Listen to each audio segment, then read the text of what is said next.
આપણે બધાએ સાંભળ્યું છે કે ગ્રાહક બજારનો રાજા છે. પણ જો ગ્રાહક ખરેખર રાજા હોય તો પછી એને ગ્રાહક સુરક્ષા જેવા કાયદાની જરૂર જ કેમ પડે?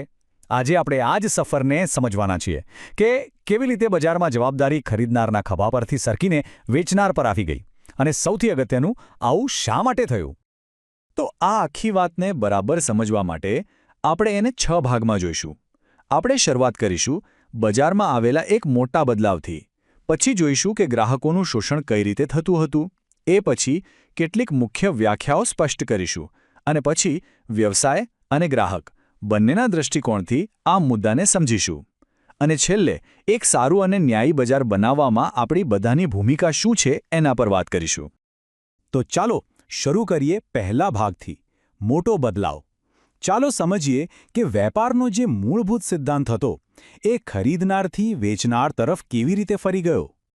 જુઓ, પહેલાંના જમાનામાં બજારનો એક જ નિયમ હતો, કેવિએટ એમ્પ્ટર, એટલે કે ખરીદનારે સાવધ રહેવું. મતલબ કે તમે કંઈ પણ ખરીદો તો એને તપાસવાની, એની ગુણવત્તા ચકાસવાની બધી જ જવાબદારી તમારી. પણ પછી જેમ જેમ બજાર મોટું થતું ગયું, હરીફાઈ વધી, તેમ આ નિયમ ચાલ્યો નહીં. હવે આપણે કેવિએટ વેન્ડિટરના યુગમાં છીએ, જેનો અર્થ થાય છે વેચનારે સાવધ રહેવું. હવે જવાબદારી વેચનારની છે કે એ જે પણ વેચે છે એ સારું હોય અને ગ્રાહક સાથે કોઈ છેતરપિંડી ન થાય. સાચું કહું તો બ્રાન્ડની ઇમેજ અને વિશ્વાસ ટકાવી રાખવા માટે આ બદલાવ ખૂબ જ જરૂરી હતો. પણ સવાલ એ છે કે આ બદલાવની જરૂર પડી જ કેમ?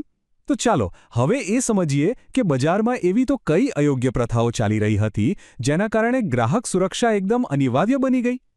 વધુ નફો કમાવાની લાલચમાં બજારમાં ઘણી બધી ખોટી રીતો શરૂ થઈ.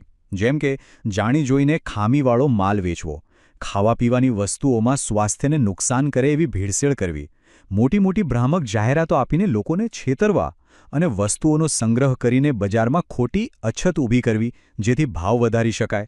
આ બધું જ સીધે સીધું ગ્રાહક સાથેનું શોષણ છે. હવે આ શોષણની અસર શું થાય છે એને આપણે મુખ્યત્વે 3 સ્તરે સમજી શકીએ. પહેલું, શારીરિક અને માનસિક નુકસાન, જે ખરાબ કે ભેળસેળવાળી વસ્તુઓ વાપરવાથી થાય છે. બીજું, આર્થિક નુકસાન, જ્યારે આપણે કોઈ વસ્તુના વધુ પૈસા ચૂકવી દઈએ અથવા ખરાબ માલ મળે. અને ત્રીજું છે જાહેર હિતને નુકસાન. દાખલા તરીકે કોઈ ફેક્ટરી ઉત્પાદન કરતી વખતે પર્યાવરણને નુકસાન પહોંચાડે તો એની અસર આપણા સૌ પર પડે છે.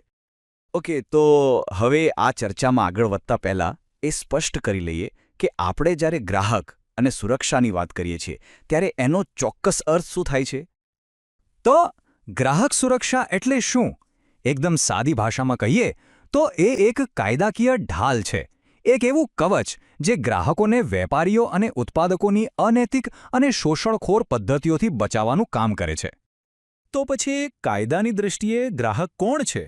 ગ્રાહક એટલે એવી કોઈપણ વ્યક્તિ જે પોતાના અંગત વપરાશ માટે કોઈ વસ્તુ કે સેવા ખરીદે છે. અહીં એક વાત ખાસ સમજવા જેવી છે. જો કોઈ દુકાનદાર ફરીથી વેચવા માટે જથ્થાબંધ માલ ખરીદે તો એ કાયદા મુજબ ગ્રાહક નથી. આ સુરક્ષા માત્ર એ વ્યક્તિ માટે છે જે વસ્તુનો અંતિમ ઉપયોગ કરનાર છે. હવે એક રસપ્રદ વાત. ઘણા વેપારીઓને એવું લાગે છે કે આ ગ્રાહક સુરક્ષાના કાયદા તો એમના માટે બોજરૂપ છે, માથાનો દુખાવો છે. પણ શું ખરેખર એવું છે? ચાલો હવે વ્યવસાયના દૃષ્ટિકોણથી જોઈએ કે આ સુરક્ષા એમના માટે કેટલી ફાયદાકારક સાબિત થઈ શકે છે.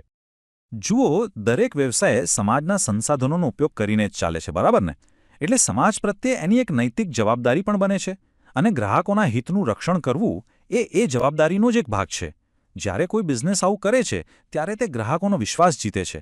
અને એક વાત હંમેશા યાદ રાખવા જેવી છે, એક સંતુષ્ટ ગ્રાહક એના કરતાં પણ શ્રેષ્ઠ માર્કેટિંગ કરે છે. એટલે લાંબા ગાળે જોઈએ તો ગ્રાહક સુરક્ષા એ વ્યવસાયના પોતાના જ ફાયદામાં છે. આ જ વાત મહાત્મા ગાંધીએ કેટલી સુંદર રીતે સમજાવી હતી. એમણે કહ્યું હતું કે ગ્રાહક આપણા કામમાં કોઈ અડચણ નથી, પણ આપણા કામનો હેતુ છે. આપણે એની સેવા કરીને એના પર કોઈ फ्रेंड्स, इस वीडियो को पूरा देखने के लिए आज ही फ्लेक्सी टीचर ऐप सब्सक्राइब करें, जहां आपको मिलेंगे animated videos, digital books, text book solutions, notes, DPP और क्विज. और हाँ, flexi teacher app mobile, TV और कंप्यूटर पर अवेलेबल है. और अगर आपके पास इंटरनेट नहीं है तो तुरंत ऑफलाइन सेट टॉप बॉक्स के लिए संपर्क करें. Flexi teacher, the one you needed.